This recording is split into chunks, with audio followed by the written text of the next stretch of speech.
మహిళల్ని మోసం చేసింది. ఏవైతే మహిళలకు ఇస్తా అన్న పథకాలు ఏవైతే ఆశ పెట్టుకొని మహిళలు నిన్నటి నుంచి ఎదురు చూస్తున్నారో వాళ్ళకి నిరాశ మిగిలింది.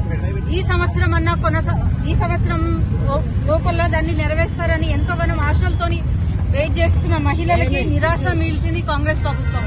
ఎప్పుడైతే మహిళల్ని అడ్డం పెట్టుకుని గద్దెనెక్కారో వాళ్ళ నాశనాన్ని వాళ్ళే చూసుకుంటున్నారు. మహిళలకు ఇస్తా ఉన్న 2500 సంగతి నిన్న బడ్జెట్ లో అసలు దాన్ని ప్రస్తావించడం కూడా జరగలేదు. 2000 నుంచి 4000 పెన్షన్ చేస్తా అన్నారు, దాని ఊసు కూడా ఎత్తలేదు.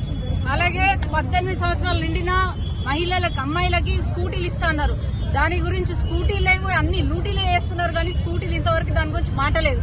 బడ్జెట్ ఏదైతే 2,90,000 కోట్ల చిల్లరలు బడ్జెట్ ఏదైతే ప్రవేశపెట్టినరో అసలు ఏ విధంగా మీరు ప్రవేశపెట్టినరు దాన్ని మన ఆదాయం మన రెవెన్యూ రాష్ట్ర రెవెన్యూ తెలిసి కూడా ఇలాంటి పైన పటారం లోన లోటారం బడ్జెట్ ని ప్రవేశపెట్టి ఎవరిని మోసం చేద్దామని మీరు రేవంత్ రెడ్డి గారు బట్టి విక్రమార్క గారు ఈ బడ్జెట్ ని ప్రవేశపెట్టినరు.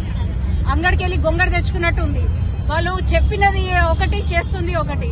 హామీలు నెరవేరుతాయని నిన్నటి నుంచి ఏవైతే మహిళలు 2,500 వాళ్ళ స్కూల్ ఫీజులే గాని చిన్న చిన్న అవసరాలకి పనికొస్తాయని రాష్ట్ర ప్రభుత్వాన్ని నమ్మి ఓటేసిన వాళ్ళకి నిరుత్సాహం మిలిచింది. తెరెక్కిన తర్వాత మహిళలకు సంబంధించిన బడ్జెట్ ని మాత్రం విస్మరించినారు.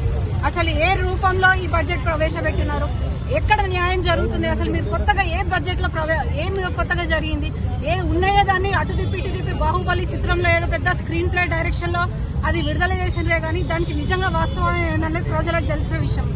మేము భారతీయ జనతా పార్టీ నుంచి డిమాండ్ చేస్తున్నాము, ఖచ్చితంగా రాను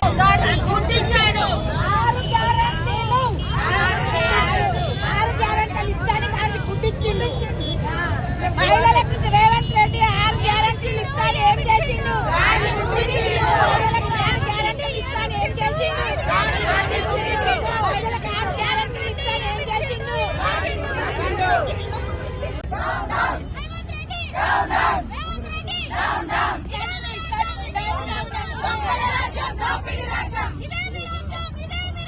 దొంగల రాజ్యం దోపిడీ రాజ్యం,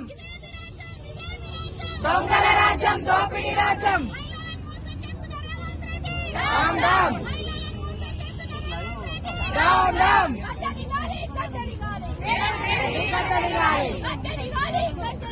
రేవంత్ రెడ్డి గద్దెదిగాలి, రేవంత్ రెడ్డి గద్దెదిగాలి. రామ్ రామ్